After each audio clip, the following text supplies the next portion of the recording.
Dans 25 jours, j'aurai 25 ans. Et si, comme moi, tu t'approches de cet âge, tu as cet âge, ou alors tu es tout simplement dans la vingtaine, je suis sûr que tu as déjà eu cette impression. Ce sentiment de se sentir en retard face à un calendrier invisible.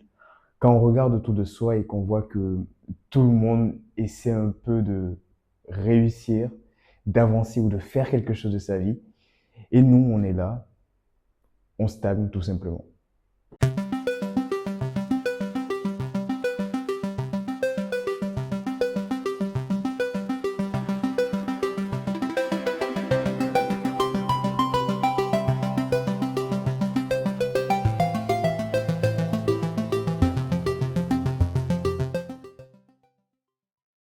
Bien, on va pouvoir commencer.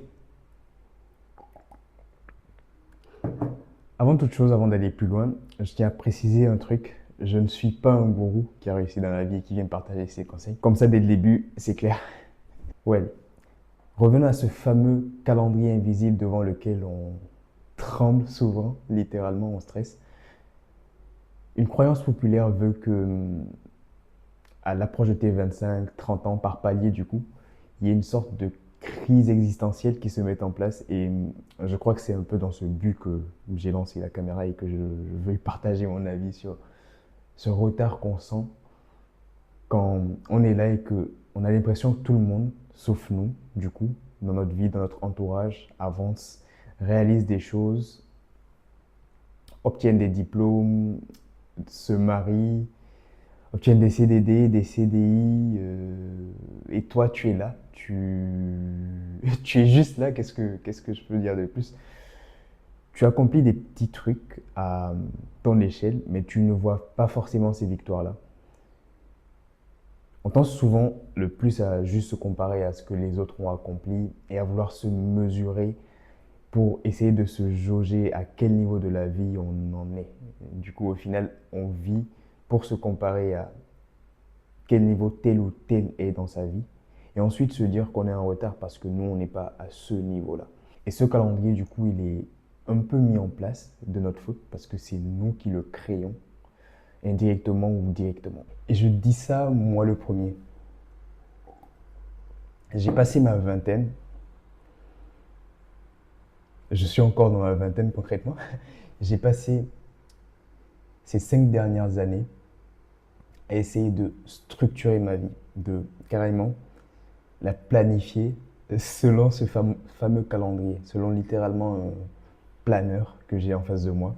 Peut-être que je vous présenterai, peut-être pas dans cette vidéo, mais sur notre vidéo, sur l'importance de planifier les choses, de planifier ma vie, de planifier les 10 prochaines années de ma vie. Sur le coup, il y a 5 ans en arrière, je voyais déjà en tête exactement où je serais sur chaque année jusqu'à mes 30 ans. Où je serais financièrement, où je serais émotionnellement, où je serais dans chaque aspect de ma vie. Et être à 25 jours de mes 25 ans, ouvrir ce planeur et réaliser que toutes les cases de ce planeur-là n'ont pas encore été cochées, ça peut faire stresser d'une manière ou d'une autre. Parce que tu te dis que tu n'as pas assez déployé d'efforts, tu n'as pas assez donné de toi, du coup, pour réaliser tes rêves ou tout simplement réaliser ce que tu avais planifié.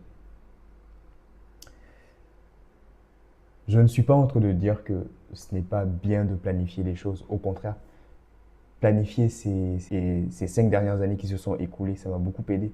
Parce que je suis passé d'un étudiant qui était couché sur son lit dans sa chambre, qui venait de finir sa licence et qui appréhendait la suite, à quelqu'un qui s'est dit, à partir du moment où j'ai fait ce planning, du coup, dans ma chambre chez mes parents, dans 2, 3, 4 ans, je veux être là, là, là, là. Et du coup, pas mal de trucs que j'avais prévus il y a 5, 4, 3 ans se sont réalisés, enfin réalisés, ont été mis en place, se sont réalisés, je les ai réalisés. C'est pas que un coup de l'univers, c'est aussi beaucoup de moi. Mais oui, ça revient au fait que planifier du coup te donne une vue d'ensemble sur ce que tu veux faire. Mais le problème ici, c'est que à l'approche de tes 25 ans et du coup quand tu veux planifier ta vie, Quand tu n'arrives pas à ces expectations, du coup, tu commences à stresser. Et la grande question, c'est est-ce que c'est du retard? Est-ce que aujourd'hui, mes proches qui sont en train de se marier, qui font un master, qui font des doctorats, est-ce que je devrais me sentir en retard par rapport à eux? Et c'est légitime de se demander est-ce qu'aujourd'hui, même si pas mal de choses sur cette liste ont été cochées et qu'il y a pas mal d'autres trucs qui n'ont pas été cochés, quand je me compare du coup à mon entourage, il y en a qui ont fait des masters, qui sont partis sur des doctorats, il y en a qui se sont mariés, il y en a qui ont eu des enfants.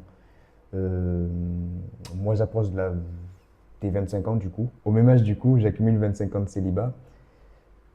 Le seul diplôme que j'ai, c'est la licence et je ne compte pas encore partir sur un master pour le moment.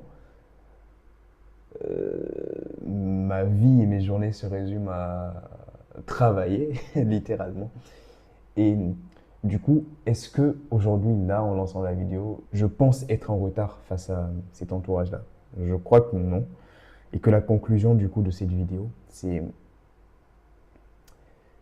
peu importe là où on est dans sa vie, peu importe où on pense être par rapport à un tel ou un tel, on est au bon moment et au bon endroit. Ce que je veux dire, c'est, ok, les autres ont fait des trucs que toi tu n'as pas fait, mais ça ne veut pas dire que tu dois forcément les faire. Un changement, ça peut prendre 6 mois. En 6 mois, tu peux littéralement changer ta vie.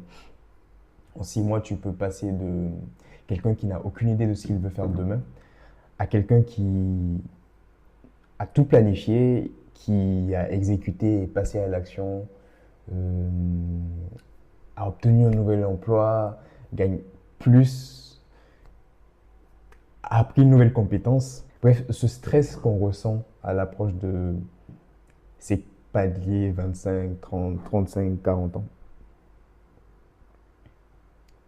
c'est un stress inutile dans le sens où à tout moment de ta vie, peu importe ton âge, peu importe ce que tu fais, peu importe où tu es, si tu décides de changer ou de passer à un tel niveau, tu as le temps et tu as les moyens pour le faire. Du coup, dans 25 jours, j'aurai 25 ans. Est-ce que sur ma liste, enfin, est-ce que sur mon planning, tout ce que je voulais cocher avant d'atteindre cet âge sont cochés? Non. Est-ce que je stresse pour autant? Non. Est-ce que je suis fier de ces 5 dernières années qui sont écoulées, même quand je me compare à mon entourage qui a fait des choses d'adultes, appelons-les comme elles sont?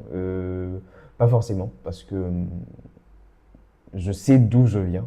Il y a 5 ans en arrière, je sais où j'étais. Et il y a 5 ans en arrière, je visualisais exactement là où je suis en ce moment. Même si toutes les conditions et tous les, tous les, tous les, tous les, tous les, et toutes les choses que j'aurais voulu accomplir avant cet âge n'ont pas encore été accomplies, je reste convaincu que je n'ai que le temps pour les réaliser. Et c'est juste des points qui ont pris un peu de retard sur le projet et qui seront très très vite réalisés parce que je ne vais pas pour autant me dire ah j'ai eu 25 ans, ces points-là que j'ai notifiés et qui n'ont pas été accomplis avant que j'ai eu 25 ans, je vais les laisser tomber. Non. Euh, c'est juste partie remise. 25 ans, c'est pas une fin en soi. Tu es au bon moment, au bon endroit de ta vie et du coup, tu n'es pas en retard comparé à un tel qui a fait tel, tel, tel. Tu es exactement là où tu dois être et tu n'as que le pouvoir de passer à là où tu veux être. Et je crois qu'à la fin de la journée, c'est tout ce qui importe. Et ça peut sonner comme de la motivation ou de la démotivation, mais ce n'est ni l'un ni l'autre. J'essaie juste de partager mon point de vue, mon expérience. Remontons à il y a 5 ans. Il y a 5 ans, j'étais encore étudiant dans la chambre de mes parents. Je venais de finir la licence. Et du coup, je passais mes journées sur mon lit à regarder le plafond. Je savais que je ne voulais pas continuer sur le master. Mais dans mon entourage, les gens quand même enchaînaient sur le master, faisaient quelque chose de leur vie, pendant que mes journées se résumaient à regarder le plafond concrètement. Dans la chambre de mes parents, je n'avais pas d'entrée d'argent, aucun revenu, je savais juste que je voulais m'arrêter à la licence. C'était la même période où je commençais à accumuler un peu, ou essayer en tout cas d'accumuler de l'expérience professionnelle, même si ça n'aboutissait pas vraiment. D'où le stress de se comparer aux autres, à son entourage et de se dire chaque jour je me lève, je ne fais que visualiser le plafond. Et au même moment, tu te dis que les autres, pendant que toi tu regardes les toiles d'araignée, ils sont en cours, ils font quelque chose de leur vie, ils avancent. Tu n'as rien de structuré. Et durant cette période, je suis tombé sur un YouTuber, Coach Red Pill, et sur une vidéo précisément où il parlait de l'importance de planifier sa vie. Et à partir de là, tout a un peu changé. C'est de là qu'est partie mon obsession pour la planification, la structuration de sa vie carrément. C'est plutôt simple. C'est une planification donc sur les années à venir. Là, actuellement, j'ai 24 ans et demi. Je n'ai pas encore les 25 ans. Du coup, il y a 5 ans, j'avais planifié sur cette colonne-là où est-ce que je serais, qu'est-ce que j'aurais et comment je les aurais à cet âge-là. Je ne vais pas vous montrer ce que j'avais prévu. J'ai pris le temps de tout effacer. L'idée, c'est de vraiment vous montrer la structure du, du planner. Donc, c'est vraiment où est-ce que je serais dans ma vie, côté fitness, où est-ce que je serais, côté asset, qu'est-ce que je posséderais, côté finance, côté carrière, côté famille, côté relations et côté amis. L'idée, c'est vraiment d'avoir une vue d'ensemble, un dashboard de sa vie sur les différents paliers, 24, 25, 30, 40, 50, 60, 70 et 80 ans. Certes, on va pas forcément tout cocher, mais l'idée c'est d'avoir cette vue d'ensemble-là, vraiment de savoir à telle période de ma vie je serai à tel. Et en fonction de ça, comment les choses évoluent dans ta vie, comment tu grandis au final, tu pourras faire un petit récap comme je l'ai fait aujourd'hui avant de lancer la vidéo sur qu'est-ce que tu as pu avoir à cocher, qu'est-ce que tu n'as pas pu cocher. Et ce n'est pas une fin en soi si tu n'as pas pu cocher ces choses-là. C'est toujours l'occasion de replanifier et de voir comment tu t'arranges pour que ces choses qui n'ont pas été cochées, pourquoi déjà ils n'ont pas été cochés. Et ensuite, travailler sur le fait de voilà les cocher le plus vite possible ou tout simplement de les replanifier sur une étape de ta vie. Et je crois que ce qu'il faut retenir de tout ça, c'est que au final, chacun a son propre timing. Il n'y a pas vraiment de notion de retard. Il n'y a pas de prérequis à avoir à un tel ou à un tel âge. C'est vrai que ce n'est pas de la motivation, de la démotivation. Je suis pas en train de te dire que c'est pas parce que tu n'as pas ça ou ça que ce n'est pas grave. Je suis juste en train de dire que tout est possible. Mais tout simplement, le meilleur moyen de passer à côté de ces années-là qui passent, qui avancent. Comme on aime bien comparer la vie à une course, je vais te laisser sur cette question. Tu veux passer cette course à regarder qui est devant toi et qui court de telle ou de telle manière, ou tu veux la passer à te concentrer sur toi et à comment tu vas arriver à la ligne d'arrivée, peu importe la position que tu vas occuper.